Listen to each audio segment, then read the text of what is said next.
It's Siri Anderson, and I'm new here, so I apologize. My questions might be things that other people know. I'm curious about the board structure. I've been on, YMCA boards before, and I understand the dynamics of that. It's a service. In fact, when you serve on the board of a Y, you're expected to give money as well as time. I don't know what the relationship is here with the board, but in relation to what Steve was saying, I think in terms of transparency, it might be helpful for the community to understand, what it is. Like, is this the kind of what are the relationship between all the players here in the broadest sense? Are you rewarded for? Is this like a corporate board? You get paid to be here, or do you pay to be here, or what are the perks and benefits of being on the board? How is it connected to the different corporate entities that exist? Because clearly everybody wants this to be a happy, functioning place that takes care of people. And I come from the education world, and it just strikes me that there must be a systems issue that we could try and address to figure out a way to make it so that we all do better when we all do better, as my previous advisor said. Thanks. Thank you. Okay, is there anyone else who would like to speak? Okay, if not, we have the minutes of we have 3 meetings. I'm assuming you've all had a chance to look over them. Any corrections or additions? And if not, I look for a motion to approve. I'll move. Thank you, Patty. Second. All right, all in favor? Aye. Okay, and updates, and I see that we have an update here from Kate at the clinic. Was at our place this morning, perhaps you've all had an opportunity to read through this.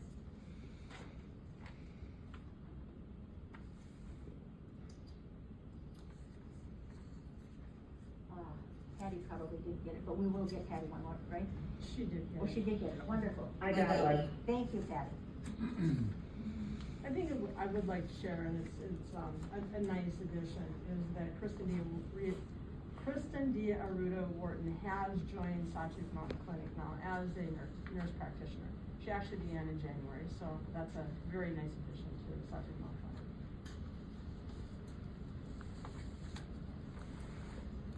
Okay, county board, I don't see Stacy. Did Stacy send anything? Okay. Stacy's not here. No.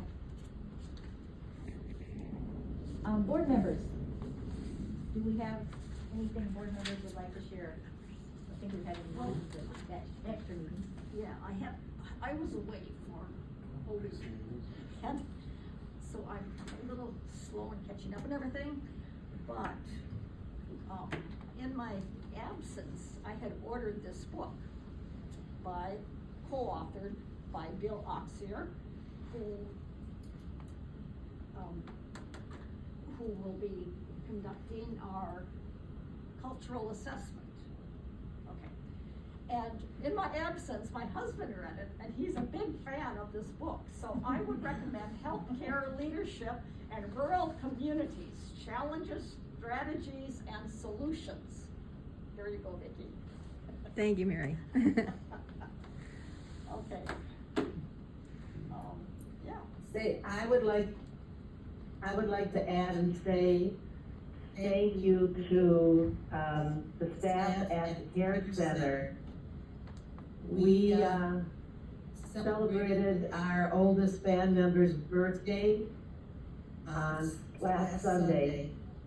He turned 100 years old, and the staff and Kimber couldn't have been more helpful or accommodating. So it was a great time, a good celebration, and on behalf of her and her family, we appreciate it. Big witch. Thank you, Patty. That's very nice to hear. Thank you. Okay, and I have something that I've kind of been mulling around for a while, and I wanted to share with the rest of you is, in the, taking an opportunity to be able to perhaps reach more of our constituents. When we did the building remodel, we went out to the different districts and had meetings so that people could see our, diagrams, what was gonna be happening and et cetera. Perhaps it's time that we do that with meetings, and I am wondering how you feel about having a meeting, let's say, up the Gunflint Trail, somewhere in the West End, in Grand Portage, so that we can do a rotating system, and I'm not saying every meeting, but, several of them in a row kind of a thing, to be at different places, to be able to offer our constituents an opportunity to speak to us. I think it's a good idea. When I was on school board, we did periodic, like we do Grand Portage and West End, on occasion. Every year we covered one of them at least. Okay? No, I would have to agree. I think it's an excellent idea. Sure, I think at least once a year, we should move around to different districts, so people have a chance to participate if they choose to. Okay, we will look into that. Is there anything else from board members? No, I just one comment. I'm gonna stick you with trying to find somewhere, so if that's what your comment is, yes, you're gonna be something. It'll be at my house. Okay.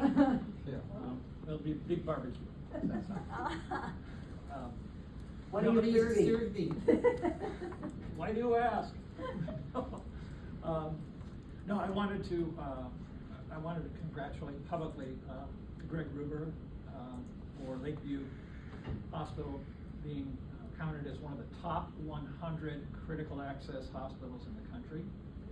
And we're very fortunate to be associated with St. Luke's, and Greg and his team. That was an incredible achievement. There's over 1,300 critical access hospitals. So, Greg, you're not just in the top 10%. You're in the less than 10%. You're Thanks, way Randy. above. So much appreciated. And thank you for all the support you've given us over the years, and also St. Luke's for the association. You're welcome. Happy to do it. Yep.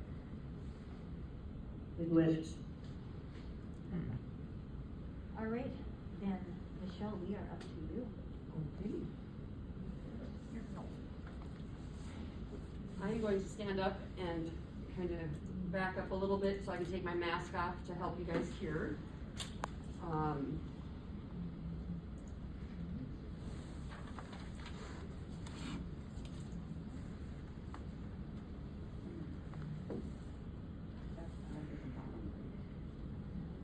Patty, can you see the screen? Yes, I can. Thank you.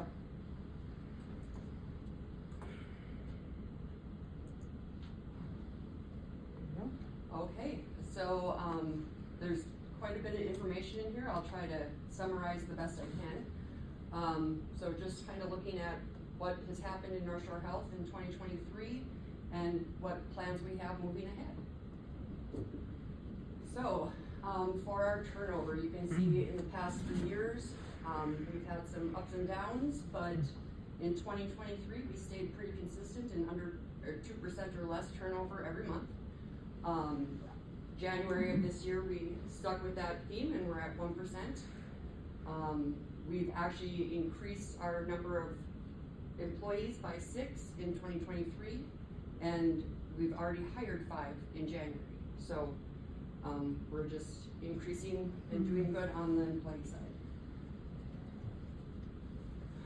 Yearly turnover rates, as you can see, we had 19% for 2023, which is not the best we've ever had, but not very high. I threw a little information in here. Nursing homes are 62% for low rated nursing homes, 34% for the higher rated. So lots of different places and things, and we're trending below the national averages. So this is, the hospital and the nursing home? This is the everything? hospital, nursing home, this is our full staff. Everything, okay. I did, just out of curiosity, we were getting some feedback on long-term care, facilities and their turnover. So I did pull out our 2023 care center turnover. We had 16% in just the care center staff themselves, CNAs and RNs and activities department. And then when I added their support staff, housekeeping, dietary, maintenance, it's a 17%. So we're much below the average for long-term care turnover. Thank you. So, Michelle, I mean, those are impressive numbers. What do you attribute to the ability to retain employees? For the most part, our benefits, our pay, most people in a small community, you find what you can in a stable, secure business, and there's not many competitors in Grand Marais, so we luck out in that way. Unfortunately, it's also a struggle because of where we live to bring in more, but for the most part, it's just our benefits, our pay. People seem happy. One comment I would make is, of course, we work with hospitals across the region and across the state on the association board. For a while, healthcare, and this is non-skilled nursing facility, was in that mid to high 20s, which was the average. And so anything 20 or below was seen as a major success. And again, you've got long-term care built in, and many of those hospitals don't, which would bring their numbers up. So it's impressive. And I think as Greg talks about too, being a part of Leading Age and listening to that and going through those dynamics, is that it is not unusual in the long-term care setting for every 5 years for there to have a 100% turnover of their entire staff. So that's a pretty amazing. Every 5 years? Every 5 years. Wow. And so there's a lot of turnover in the long-term care setting. And, it's something that as you look at Leading Age Minnesota, together with their, counterpart, Care Providers of Minnesota, works a lot with the legislature to try to address some of the issues that we have, particularly salary. That has been the goal of, at least the imperative is $25 by 25. But again, remember, the state is the one that determines our rates for long-term care, so that has that issue to it. But that's really been a premise to look at. And there's also looking at what we can do at a federal level with regard to the long-term care environment. The concern is that as long-term care continues to collapse, that impacts the whole rest of the healthcare continuum. And you have seen that recently. Cloquet closed their nursing home. Crookston closed their nursing home. And those were 2 hospital attached nursing homes. And those were closed within the last year. So it's a very much a challenge. There's one somewhere that's in receivership also. Where's that? Red Wing. Okay. Okay. So one thing I try to track is, why are we having turnover? Is there something going on that's causing it? So I always try to narrow it down to these 6 categories. As you can see, all of ours have been pretty much in the mix, whether they were retiring, moving, inactivity. I'll just explain what that is. We have a policy, if you haven't worked for 6 months, that you automatically are terminated for inactivity. If you haven't picked up a shift or worked in 6 months as a casual employee, we automatically terminate you at that 6-month mark. So you'll see that that's pretty common, especially, you see that with like the college kids. They come home for the summer, they work for the summer. Oh, I'm gonna work over Christmas when I'm home, but then don't. So it's just that, that type of thing. We do the exact same thing. So Lucy, do you want to explain the why behind it though? Well, first of all, they're not keeping their competencies if they're not here to work. There's regulations for the background check, there's a bunch of regulations that if we aren't actively with them for their licensures, the CNAs, you know, they need to track their certifications and things. It's a lot of work to keep up with someone if they're not going to give us any service. They're also required to do our required education annually, and if they aren't, if that hasn't been done, we get surveyed on that. And so there's kind of that consistent piece to be able to say, hey, you know, if they're not working for us, we're having to pay for their annual education, we're having to do that stuff. And so it just becomes a period of time where that 6 months seems to make the most sense to say, if you're not actually working for us, the cost that we have keeping you on our payroll is more than what we're getting as an employee. Yeah, I mean, the experience I had with a company that had 17,000 employees was very similar. Is that, you know, you could take a leave of absence for a period of time, we'll hold your job, but after approximately 6 months, we're gonna assume you're not coming back. And if there, I mean, we do make accommodations for someone if it's a medical thing or, you know, but for the most part, 6 months is a pretty good chunk of time for someone to come back and fulfill. And now they have opportunities to do their online learning remotely, and they're not engaged enough to do that. It's just better to cut ties and move forward, so. Could I ask a question about exit interviews? Those are optional, as I understand. They are optional. I'm sorry, my mouth is getting very dry. They are optional. We do give them to all employees as they are leaving. Some choose to fill them out and return them to me, but don't want to meet about them. Some people want to sit down and have a meeting. They're completely optional, and for the most part, if they do them, I get a couple a year that want to actually meet and go over them, but mostly I'll get them back filled out with an explanation of this is how I felt about my employment with you. But all exiting employees understand that this is an option for them. Correct.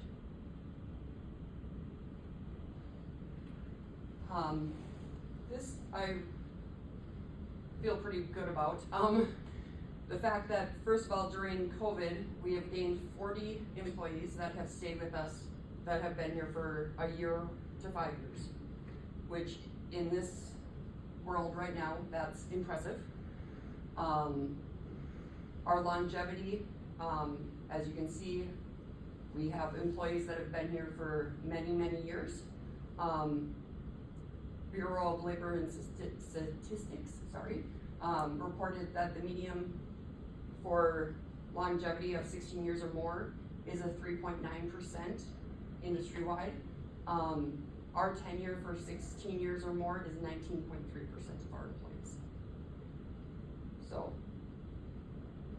we have good retention.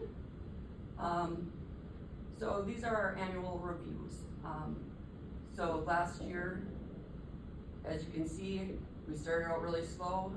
We did finish the year with 95% completion. There are a couple still out there that are being completed, and I'll explain a little more in the next slide. But so I'm impressed that and thanked my leaders for getting those in this year and doing a better job at that. With that being said, one of the things I hear the most from exit interviews and staff and everybody is that we don't communicate real well at Northshore Health. Whether it's from the top down or the bottom up, there just doesn't seem to be good communication. So instead of doing those annual reviews, I've changed, starting this year, into a quarterly reflections. The point of this is to be goal oriented. so that the staff and their leader meet every quarter, discuss goals. What's going good, what's going bad? How can we improve? What needs do they have as a staff member? So it's a new process. I've been in contact with a few other facilities that have switched to this model, similar to mine, not identical, but, and they've said that their communication ratings have went way up in their engagement surveys. So, I'm hopeful, and we're in quarter one, so we'll track and update you as we go along, but there will no longer be annual reviews. It will now be the quarterly reflections, and everybody will get the chance to meet with their leader and discuss what they would like to do for goals, and just make it more personal and one-on-one. So I understand that's done by department leader. So my question, Mary brought that up, is then the department leader talks to you about this, or the department leader waits until the end of the year? How does all this get back to me? I will get a final, document from the leader on the review, or not the review, the reflection. Okay. What the employees' goals are they meeting standards? Of course, I have to include that in there. We need to make sure that we're still reviewing the job description. There are requirements that we have to stick with there. But, they will be turning in a final document to me that is signed by both the leader and the employee. Each quarter. Each quarter. Okay, that's what I, thank you. If you see this is Patty, this is a good tool because it keeps everybody accountable about their goals and knowing, how much is going on with them and how they are. Oh, wait a minute, I guess I'm muted. No, you're good. You're good. Oh, how well they're doing, and it's timely.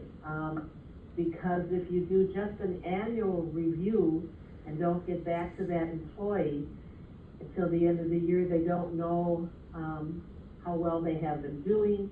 They don't maybe have an opportunity to do better or to be more creative. So I really like the tool. Thank you, Patty. Yeah, I'm very hopeful. Since taking this role, I have told everybody the worst thing at Northshore Health is communication. It's just been that way for the 25 years I've been here. So how can we improve this, and how can we go forward? So, just a little update for you guys. These are all the organizations and different groups I'm a part of now. It's grown a lot over the last couple of years. I recently joined Haram and go to their annual conference, which I have found very, very helpful. Also the Minnesota Hospital Association's workforce committee. So we meet quarterly and discuss what we want to work with, legislation and stuff to improve workforce in healthcare. So just a lot of different things going on. I also involve Lori, the HR generalist, in the monthly meetings and stuff, and things that I think will be beneficial for her. So we are both learning and growing continually. One thing that changed this year, earned safe and sick time was passed into law, so we have implemented it for our casual staff. Prior to this, casual staff did not earn time off, paid time off of any sort. So our PTO accrual is well above the requirements under this statute, so we are only doing this for casual employees. But we have implemented it, and it is now on their pay stubs, and so if a casual staff member is sick on a scheduled shift or has any of the other reasons listed under the law, they can now be paid to have that day off if they have saved up enough. So, short-term disability. During negotiations with SEIU, we agreed to offer a plan at the employee's expense. We have now contracted with Guardian for a short-term disability plan that will be effective before 1. We are rolling that out to all full-time staff that work 30 hours or more a week. It falls along with our other benefits.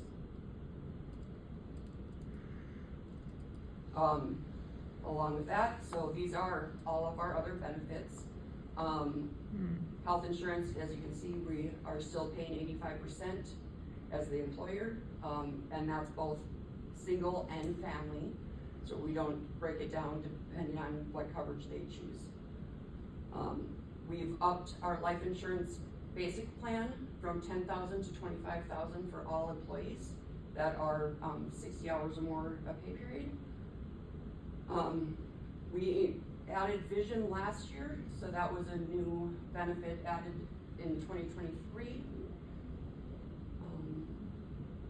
So yeah, just our benefits keep growing, and I think this speaks to why we have longevity and employees that. Michelle, question. The health insurance where Northshore Health pays 85% of the monthly premium per employee. What would be the full monthly premium for a single, I mean, you don't have to have it to the penny, but you have a rough idea. Yes, for a single, it's around $800 a month. Okay. For a family, it's almost $4,000 a month. So- 1,000?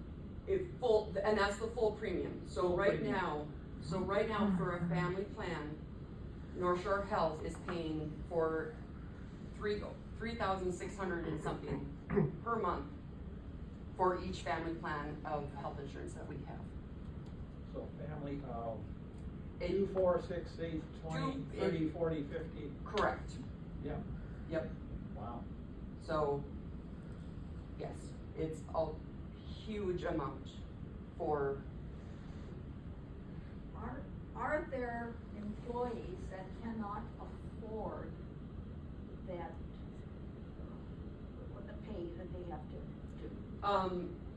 So I have a couple employees that, their financial guidelines would allow them to be on Minnesota Care. Going through the state, they have actually asked them to go on our plan, and they reimburse that staff member the premiums. So our plan is better than what Minnesota Care is. And so the state actually requests and requires them to take ours, and they reimburse them. So for a single person, I'm kind of doing some numbers here. So you said $800 a month, right? So we're paying 85% of 800, which would be 7. It's 5. 64. Yeah. Okay. So yes, it's So for a single person on Medicare, okay, if you pay the Part B, which is the standard Medicare, you're paying about, I'll say roughly somewhere between $180, $200 a month. basically the same. Basically the same. And on top of this, which I guess I didn't include, Northshore Health also puts money into their VIVA account, or their, WEX account, health savings account now, which is $1,000 for a single plan, and $2,000 for I can't remember now, I'm sorry. Oh, $1,200 for a family. So per year. So that's on top of what we're paying for their premiums. So are there any employees that fall in the crack of, yeah, do you know what I mean? Yes. So because it's a tiered plan, depending on how many hours you work, for someone that works 60 hours, the premium's going to be higher for them. And there are a couple of those, actually, I believe we have 2, that because of their status of part-time, but being eligible for our health insurance, it's too expensive for them. So there are a couple, but those are part-time employees that aren't at that full-time level. And if they were full-time. But Lucy, they would would- be- Okay, Wouldn't they be covered under the new ESSP plan? Oh, yes, we're just talking about the health insurance, Patty. The ESST is All right. covered, yes. So they typically can get better coverage, or less expensive coverage through Minnesota Care or something like that. Can you just, for everybody, just remind them what PARA is and how we are actually participating in somebody's retirement? Okay, so PARA, the Minnesota Public Employers Retirement Association, is required for us as their retirement benefit. So all staff, no matter their status, they contribute 6.5% into their account. We, as the organization, are required to put in 7.5% to their accounts every year, or every paycheck. So, we are overmatching what they put in for their regular retirement. They also have a choice to, elect in deferred compensation, which is another retirement account. We do not put into those. That's completely employee.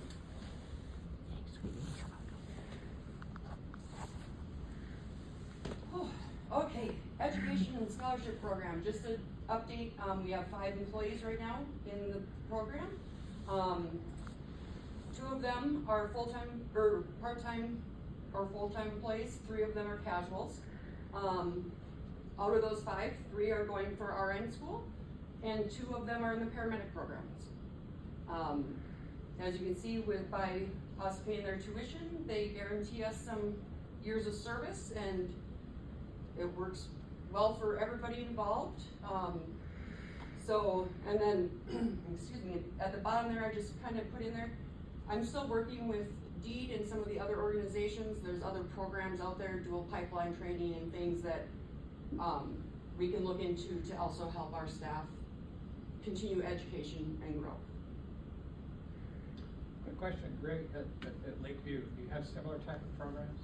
Is this? Yes. Yeah, so we have a tuition reimbursement program, and we've added a couple new ones that are somewhat like this. We don't have 5 people in them though. It's Wow. a very excellent turnout. And how about St. Luke's as a whole? I mean, Same type of thing, Same tuition type of reimbursement. thing. Yeah, we probably do a little bit more on the specific programming. Right.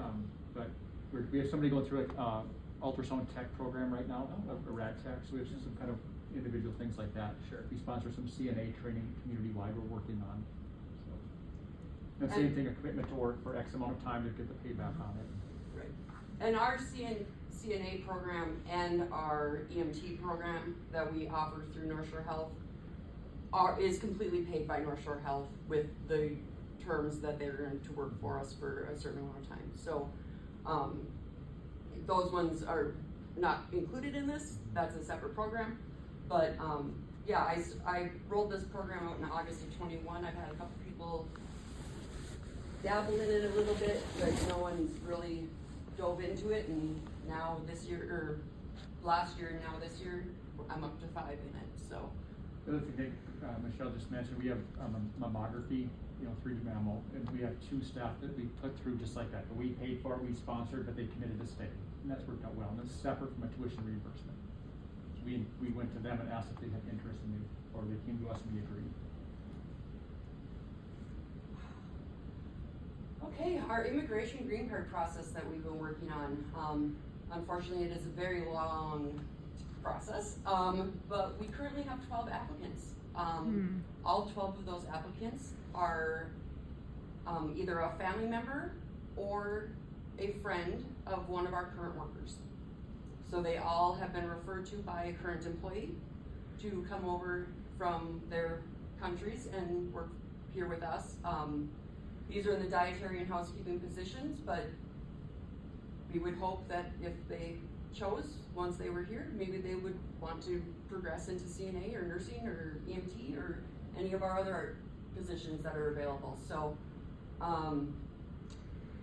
we're just about to go to the next process, which is advertising for 30 days. once that's done, we can get all the applicants on their waiting list with their embassies to start the immigration process for them. This has been like 2 years already, hasn't it? And I know we've been talking about this for a long time. Well, we talked about it, and then it's been an ongoing process where we actually started taking applicants about 6 months ago. So, it is a very long process. There's a lot of,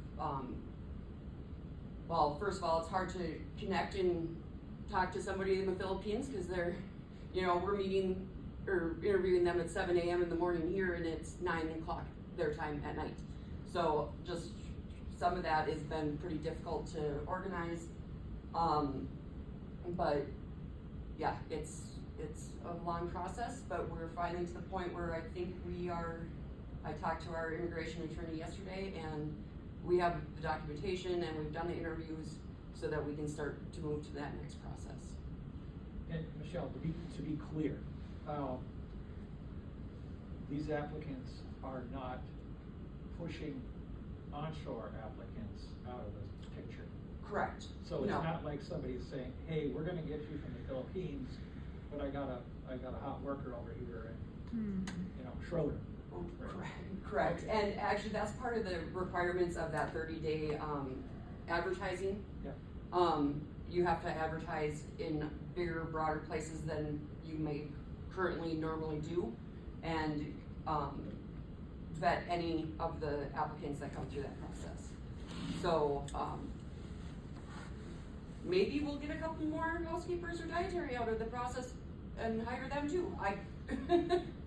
We're short enough right now in those two departments that, because as you can see, this is a 4-year process. So once they're on the list, it's probably 4 years before they're gonna be here. So. I think it's tremendous that we would be able to bring folks on board and enhance the diversity in Cook County. And we need different opinions, we need different folks, different skill sets, different parts of the country and the world. Right. So I think this is a great program. And I will tell you, the family members and friends that are currently working for us are so excited. They just, some of them haven't seen a family member in years. So the fact that they might have one coming to live here and be part of their family is just amazing to them. So, Well, I think it's amazing that they are somehow related to someone here, family, friends, whatever. That's really impressive that, these people think, oh boy, they could come and work too. Mhm. It's like, Well, Kay, it's really interesting you said that, because if you look back to around 1900, that's how Minnesota, Cook County specifically, was populated by all the Norwegians and Swedes and Finns. A brother went over, got a job, said, hey, I got work here. That's how my family History came. repeats itself. Yep, yep, Norway, yep. those Norwegians. Yeah. I could add one personal anecdote, because my husband Doug went to get his blood drawn, and it was the Filipino new employee that did it, and he reported that she was very happy. Yes, we are very impressed with our 2 ladies that came over on the H-1B process. And they will also be offered an opportunity to get their green card after a year of employment with us. So, because the H-1B visa is only good for 4 years. So, we did make that offer that if they are happy at a year and we're happy at a year, that we would sponsor their green card as well. So,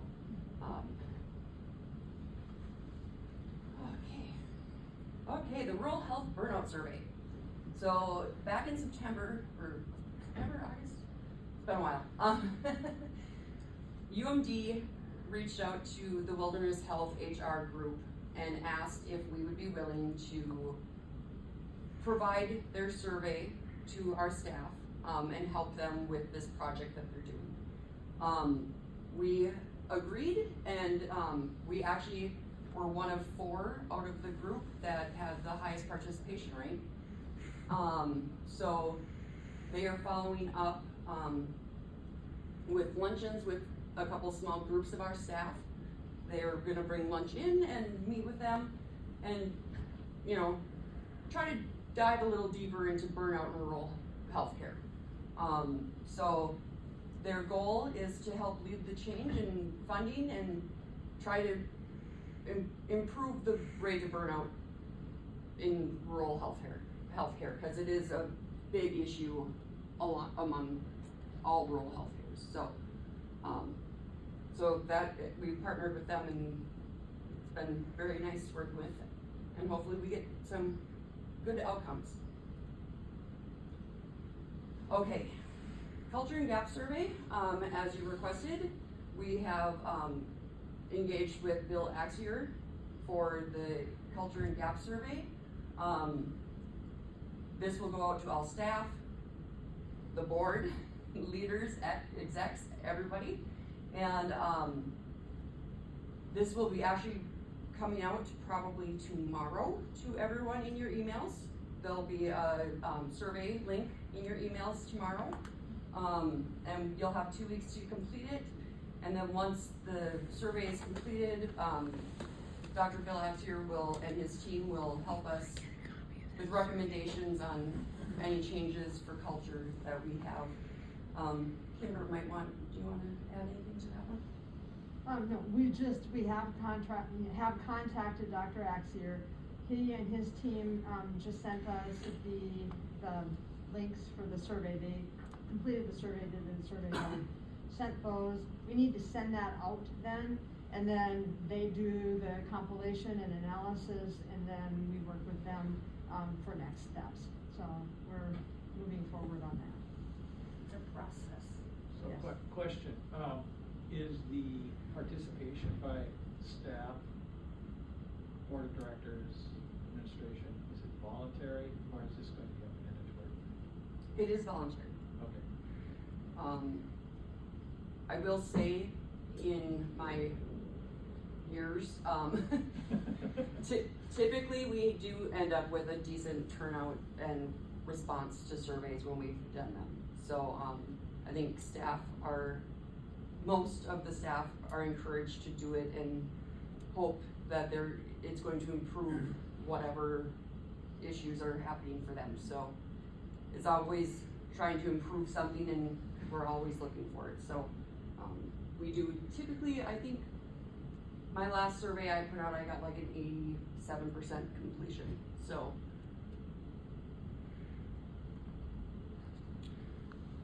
okay, so now we're still working on that employee engagement survey that we started talking about at strategic plan.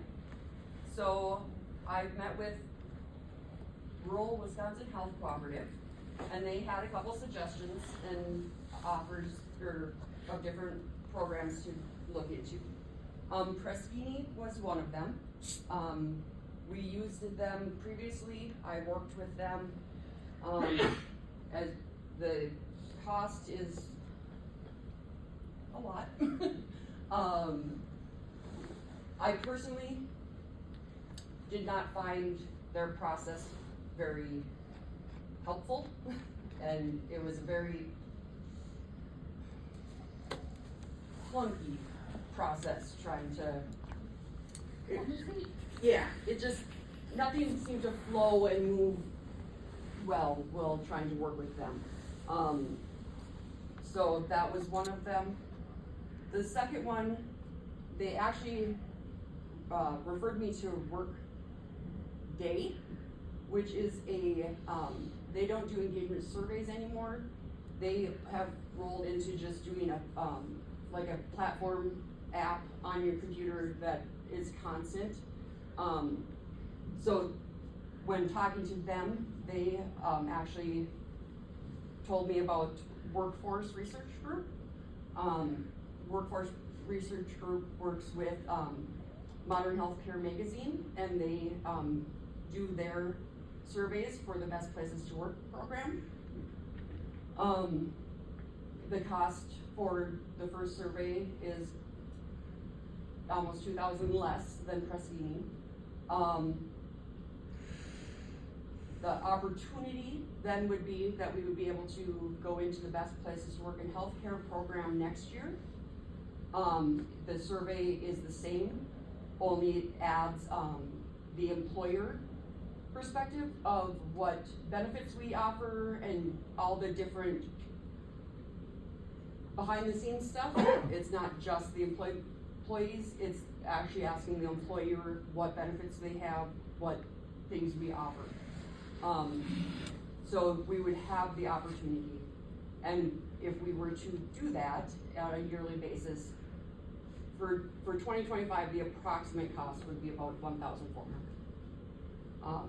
And with the Prestini, you can see the cost goes up each year, you know, and I don't know, before when we looked at this, it was gonna be like an every 3-year thing, so it's kind of,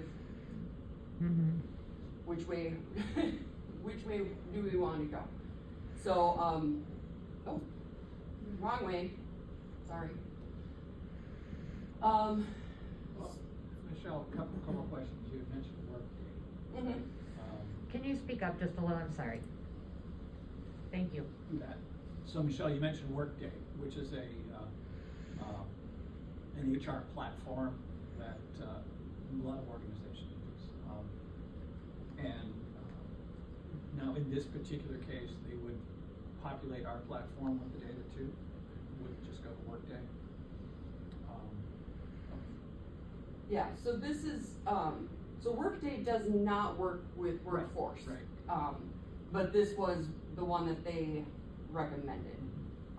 Just because we're not looking for a full platform Right. at this point.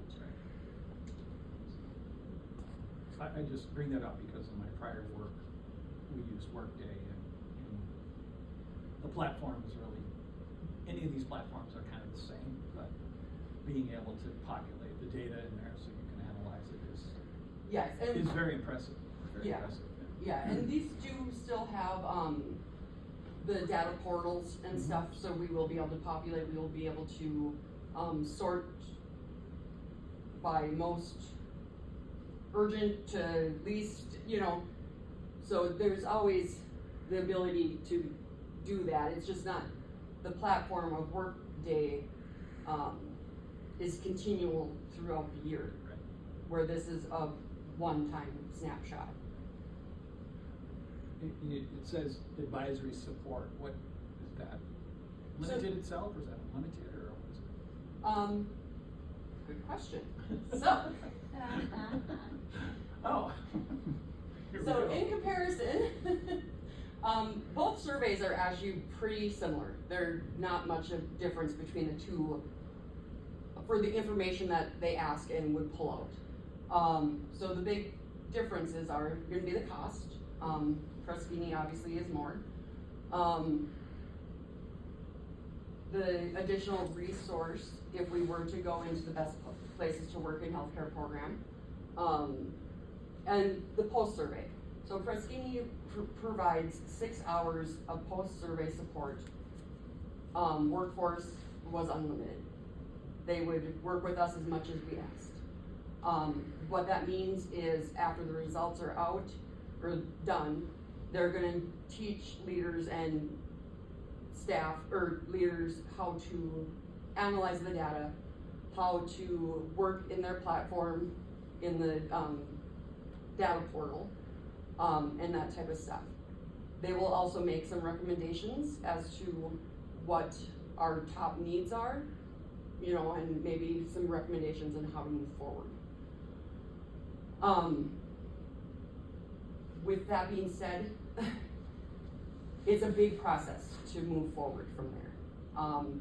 And in all of my conversations with different groups and stuff, they have told me that it would probably be best, at least for the first one, to work with another group to help roll out those results and make changes. Rural Wisconsin Healthcare Cooperative is one of those that has been very vocal and helpful and giving me some support. So I would recommend at some point that we would want to still have somebody like them help us roll out the results and move forward. What, Oh, go back. Oh. So workforce research provides unlimited support. Does that mean additional charge or not? nope, that's with the With the 4,000 that they quoted. So in summary, so we went for workforce research group. They create the story, if you will, based on the data, et cetera. Then we would determine how we implement it. And in our back pocket, we've got Rural Wisconsin Health Cooperative to say, hey, we're not quite sure how to do this. Can you come in and help us out? Correct. We don't have to be chained to workforce group or anything like that to say, hey, you know what, your consultants are gonna come in. No, we're gonna use. Correct, because if we did choose to use workforce consultants, that is gonna be an additional cost. Sure.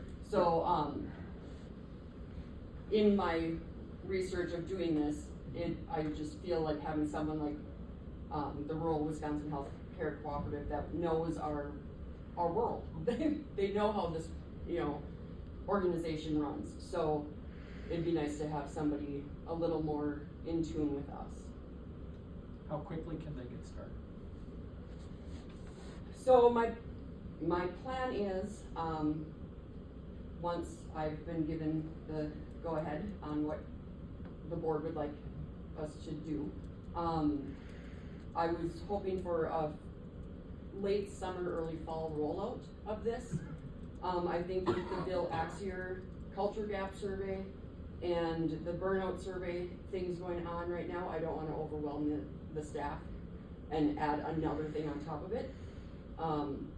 So I'll have some time to get it built and ready to go, like I said, late summer, early fall.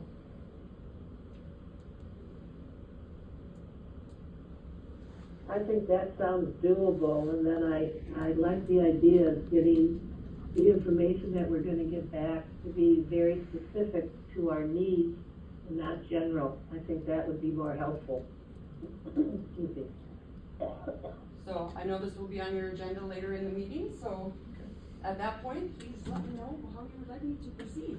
Okay. All right.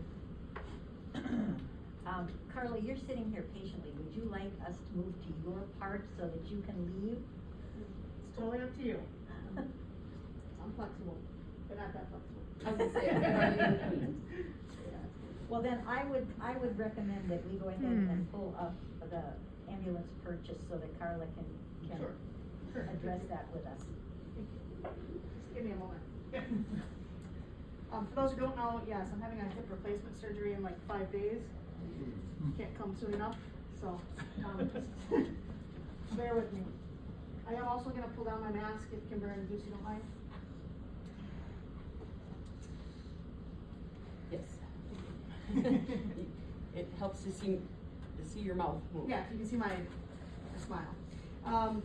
This was a, Give me 1 second. I'd just like to preface that, why we're bringing this at this point in time, and it sounds kind of weird, because we're looking for a 2025 purchase. So, we don't budget 5 years, or 2 years, or 3 years. We have a 2024 capital budget. We don't have a 2025 capital budget yet. The board will act on that in December of 2024. But we're gonna be asking to make a commitment. And so that's why this is being brought forward now, is because we're talking about committing to a capital purchase for 2025. So there's no money at this point in time. This is just a request. yes, this was a lot of planning. So you have the letter that I wrote to you in your packet. Everybody has a copy of that. And so that outlines our fleet management goals, our plan, and that capital budget purchase that Kimber referenced. As you know, we have a pretty expansive service area. We cover about 2,200 square miles, and that includes boundary waters, and then of course we do mutual aid for Portage, Gunflint, and then we have all of our transports. What we've noticed throughout the past couple years, and especially between 2023, from 2022, is this increased need for interfacility transports. So we are putting a lot of miles and a lot of work on these trucks. We have 3 trucks in our fleet. One is our very, very backup retro truck, and that is from 2013 Ford Type 3 box truck. And that is so old that we can't rebuild it, remount it, we can't do what's called a remounting process. It does not meet any kind of compliance for us to do that. So we can't consider that in that type of investment and that type of upgrade. So that rig stays as a backup truck, and it's a good running truck. It's about a little over 100,000 miles on it. I think it's 110 at this point.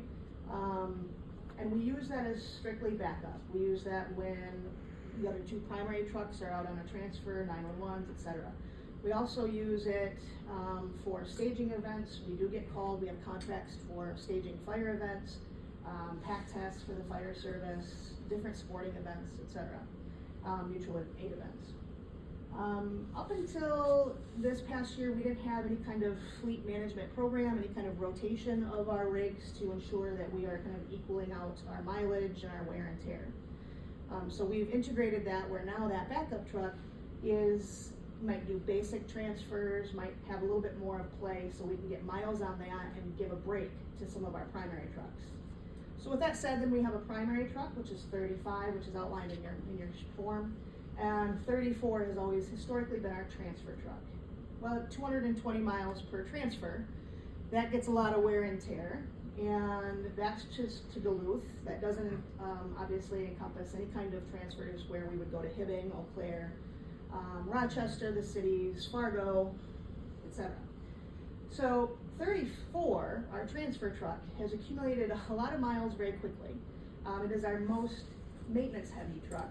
And we need to think long term. We need to think about, if we don't have a good working rig, we don't have a service to bring to our community.